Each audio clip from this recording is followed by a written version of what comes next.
In early 2023, a disturbing piece of footage was uploaded to YouTube. The clip shows a man out camping in the woods.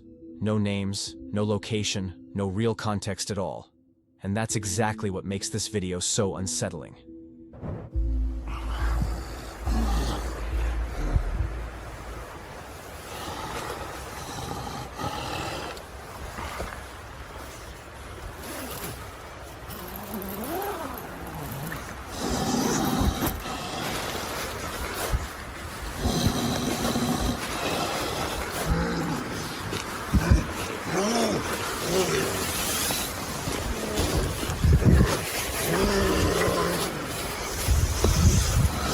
Ah! Ah!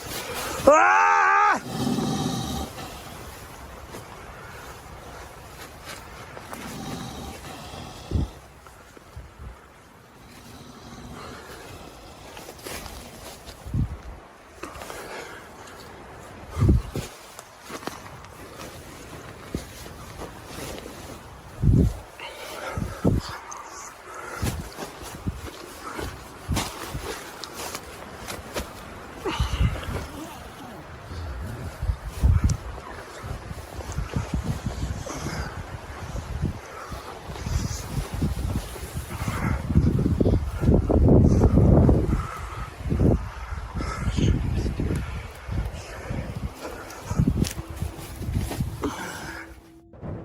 Out of nowhere, a grizzly can be seen standing right in front of his tent. The man quickly zips it shut, but the bear begins pawing at the fabric, pressing against the thin barrier between them. The camper starts screaming, hoping to scare it off. For a moment, it seems to work. Things go quiet, and when he finally works up the courage to peek outside, the animal is gone. What the bear was searching for, or where it disappeared to, we may never know. But one thing is certain, this encounter could have ended very differently. In early 2024, Belgian YouTuber Siaz uploaded a video titled, "The Night I'll Never Forget." Siaz isn't new to urban exploration. He's been to countless abandoned locations across Europe. But, on this particular night something happened that would shake even a seasoned explorer like him. The video opens with a stark disclaimer. Siaz tells his audience that what they're about to see might be shocking, and that it documents an experience unlike anything he's ever lived through. He assures viewers that he managed to capture it all on camera, and then the footage begins. Siaz was exploring with 3 friends deep in the Belgian woods, not far from an abandoned family park. It wasn't his first time here. He'd explored these same woods twice before without incident. But this time, something felt off. As they drive further into the forest, they eventually reach a roadblock. A wooden sign reads, "Private. This is a place for prayers. Please respect this area." Hier is de ingang, de poort. Ja, dat staat echt duidelijk privaat op. Privaat, dit is een plaats van gebed. Gelief onze ruimte respecteren, gebed. En daar staat op, pas op, waakhond. They stop. No one wants to push too far. Instead, they yell into the darkness, trying to gauge if anyone else is nearby. To their surprise, someone yells back. Hallo? Ja, Mogen wij hier wandelen? Hoort je het? Die deur, die wint niet. Ik hoor zo... Nee, dat was een beest. Zeker? Ja. Oh, Oh, nee. waar is dat? Dat was een deur, dat is een Dat, deur. dat is een deur, hè? Hallo? Ik de wind ook gaan, ja. Schijnen ze. Oh. Maak ik op voetstap. Ik hoor van alles hier. Dit is zo fucking eng. Oh, maat. Hallo? Mogen wij hier binnenkomen?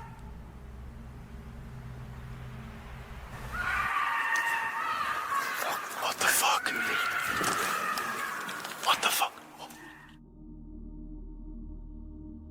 At first, they hesitate, but curiosity gets the better of them. They move past the barrier and continue deeper into the forest. That's when they hear it. Screams. Distant at first, but unmistakable. And then, just minutes later, something emerges from the trees. Out of the pitch-black darkness, a figure appears.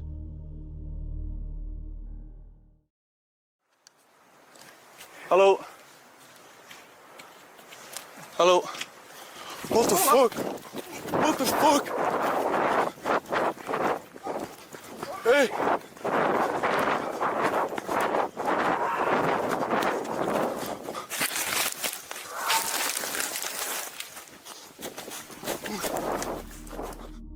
A woman, dressed in white, charges at them, holding what looks like an axe. Panic sets in immediately. One of Siaz's friends drops the camera for a moment as they all bolt deeper into the woods. In the chaos, they become separated, and for several long minutes, Siaz hides behind a fallen tree, whispering, terrified, into the camera. Eventually, he calls the police.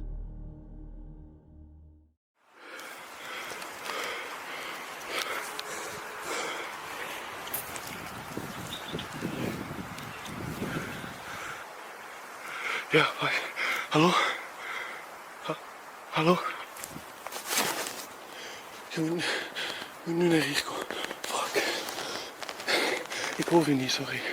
We zijn... Hallo?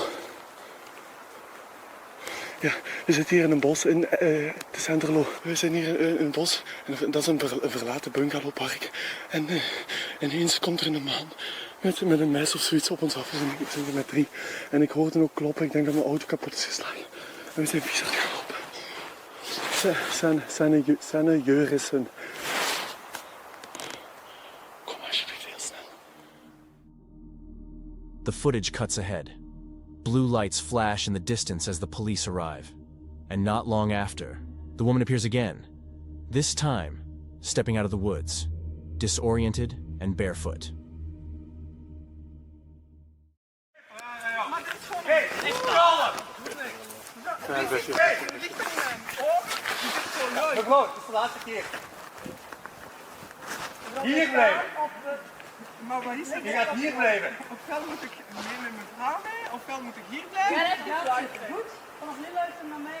Nee, ik ga niet meer luisteren. Hé! Beetje respect hebben voor de kleren, ja? Dat is geen respect hebben voor mij. Nee, dat gaan we niet doen. Mevrouw? Nee, dat gaan we niet doen. Dat gaan we niet doen. Nee! Hé, gedaan. Nu is het gedaan, ja? Pak die lamp. Pak die lamp. Pak die lamp. Wacht eens. Deze collega, die moet laten zien. The woman, clearly disturbed, is detained by officers.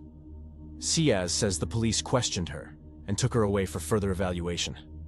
But strangely, no official follow-up was ever released. No names, no charges, no explanation. To this day, Siaz has no idea who the woman was, or what she was doing in the middle of the forest that night. But one thing is certain. She wasn't just passing through. If you're enjoying the video, please consider liking and subscribing. Sort of Interesting is a UK-based camping YouTuber who's all about simple outdoor living. Quiet camps, minimal gear, and peaceful nights under the stars. But in this particular upload, his first ever solo wild camp didn't go exactly as planned. At first, Dan does what he always does, showing off his setup and explaining his gear as he hikes into the forest. It was meant to be a calm, cold, and rainy night, but as it turns out, the weather wasn't the only thing he'd have to worry about.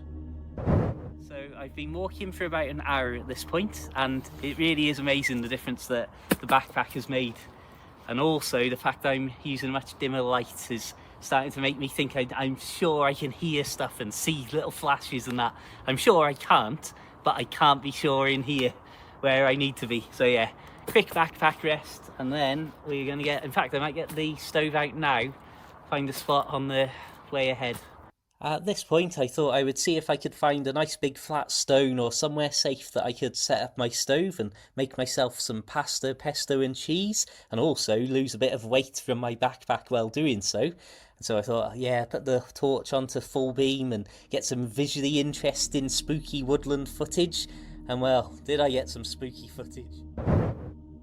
As he ventures deeper into the woods, the atmosphere starts to shift. The trees grow denser, the wind picks up, and even Dan starts to joke about how spooky the forest feels at night. But what he captures next is no joke at all. Dim lights only now. I was just shining the torch round on full beam, showing like the woods to the camera. Some car somewhere on a road up there stopped, and I swear a torch shone into the trees, obviously from well above my head, but it's just spooked me a bit. Oh man, my heart is going. I swear the car that I just mentioned pulled up and somebody has got out. I don't know if it's just coincidence. I'm trying to tell myself that, but I am really, oh my goodness me. I know. This isn't fun, this. I am so stupid. I am the stupidest person I don't know if you can see that they are literally scanning up and down. They are literally... Can you see this on the ground? They're literally looking straight at me. I know.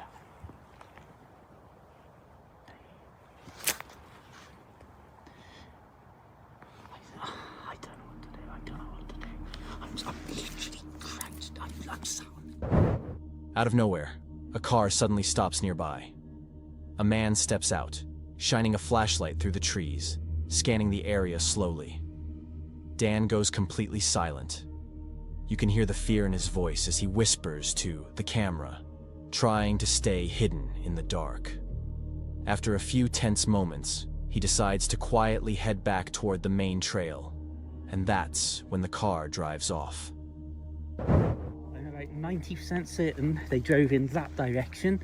I decided to proceed along the road on my intended route to escape into the hills as quick as possible, but use my red light so that I was far less visible at a distance. And I'll be honest, at this point I've got that horrible adrenaline sensation in my chest, and I've got loads of video recorded from this section, but I'm just constantly talking, I think, trying to reassure myself and make myself feel better and calmer. So of course, when I get to the hills, we've got really bad weather starting to roll in, proper thick fog coming in and blowing through in patches. Obviously the last place you want low visibility is near any cliff tops. So in the end I was like, right, I just need something to eat. I'm so hungry, I've been on my feet all day, and in the end on this day I walked 16 miles overall. So I found a nice little sheltered area and the weather started to hold off and ease up a bit.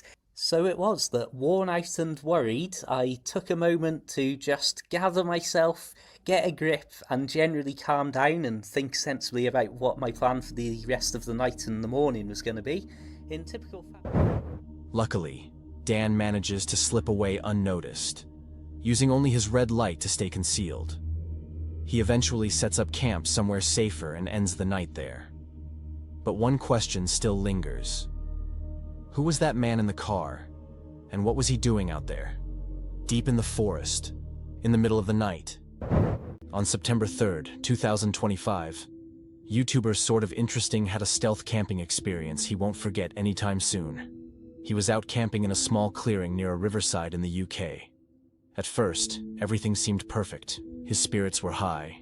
He unpacked his bag and quickly found what he thought was the ideal spot to set up camp. Okay, so I am definitely concealed, although that might only count if I'm about 2 feet from the ground at most. So I'm just going to have a quick scout around this area for somewhere that's a little clearer to put maybe my basic ground sheet poncho down. But this is already quite amusing and humorous an activity to try and do. Wish me luck. Okay, so with the sound of crows in the background and endless chainsawing across the valley, I'll just show you what I've got. So, this is slightly haunting already. So, because I've travelled so lightly and simply, I've been able to fetch my very small camping stool. But ironically, I've got such poor cover from the wider world here that even this tiny little stool might actually be too high for me to sit on. Obviously water, oh yeah, we've got toiletries, odds and ends and snacks in the top of my bag. Elk Kit Elan bivvy bag. Simple basic sleeping bag. And what I was hoping to do was to use my pegs to peg down my poncho tarp as a ground sheet. But as you can see right now, I think I might just have to fold this over and use it as a little bit of a footprint to put my bivvy bag on amongst the ferns here if I'm going to have any sort of cover at all. Pillow is my Ecotech Hibernate inflatable mat. I've got my basic selfie stick tripod hybrid. I haven't got my fancy microphone for recording or anything, which is typical because we've got so much noise around us. And I need to be really quiet, so I can't do my shout into a distant camera. Not long after unpacking, he started to notice something wasn't quite right about the location. It seems that there are a lot of people around compared to what I was hoping for. So I'm going to really keep a low profile for a few minutes, then I'm going to get out of here and set my stuff up after a little while. What am I doing right now? What am I actually doing and planning? This is a comfortable night's sleep, apparently. So here's the plan. I'm going to leave my sleeping bag here, just so there's more space and less weight in my backpack as I walk around. I'm going to lay this out, but as a really thin rectangle, as a base for my bivvy to go on.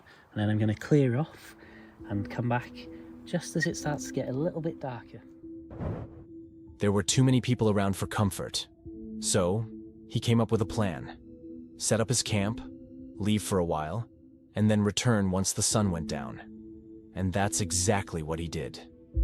As night fell, he climbed inside his bivvy, talking to the camera about how much he loved the setup he'd prepared for the night. But it wasn't long before things took a darker turn. I might be going absolutely mad here. I swear there's been like a firefly. I'm gonna shut up.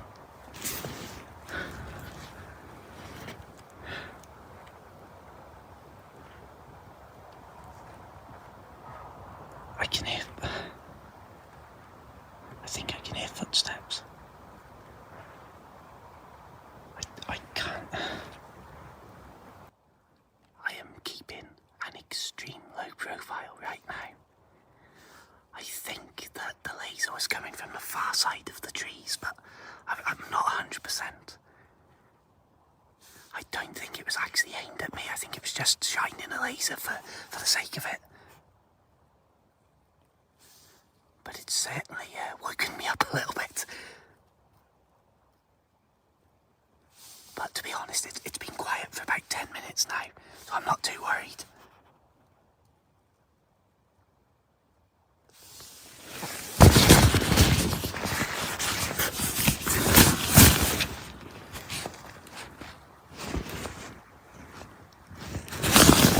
There's a dog in here!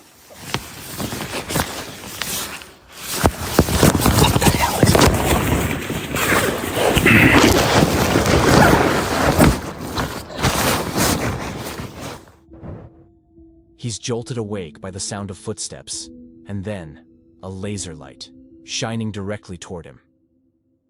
Neither he nor the viewer really knows what's going on in that moment, but as the tension builds, he starts piecing together what he thinks happened.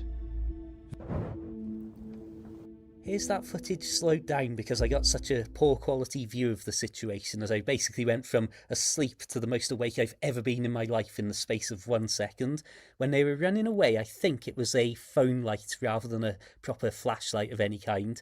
And I don't know if those lasers are one single tool or some sort of surveillance kit or something, I don't know. But I'm sure after I shouted, "There's a dog in here," which was the only thing I could think of in the heat of the moment, I'm sure you can hear a little exclamation from them, just a little "Ruh!" as they were legging it. I'm going to play the audio from the immediate aftermath now. A couple of things to note: that there may be some muted moments because I never ever swear in videos, and that was a moment that really pushed me to the edge. And also, I thought it was amusing to note, for me at least, that whereas when I've seen torches in the distance and felt safer, I've been able to do recording and do a bit more talking to make it more dramatic for YouTube. Whereas in this case, because I felt that it was immediate danger, I've practically entirely stopped breathing at moments, never mind talking away to the camera.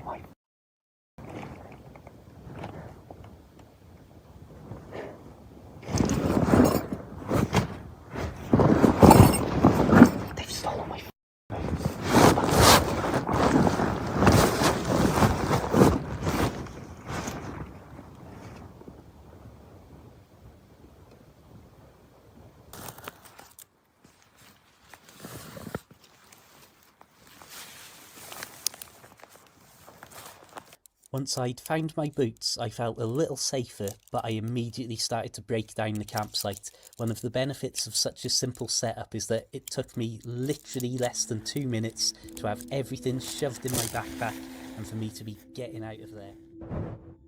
Luckily, he made the smart decision to pack up and leave before anything else unfolded. But it raises a chilling question.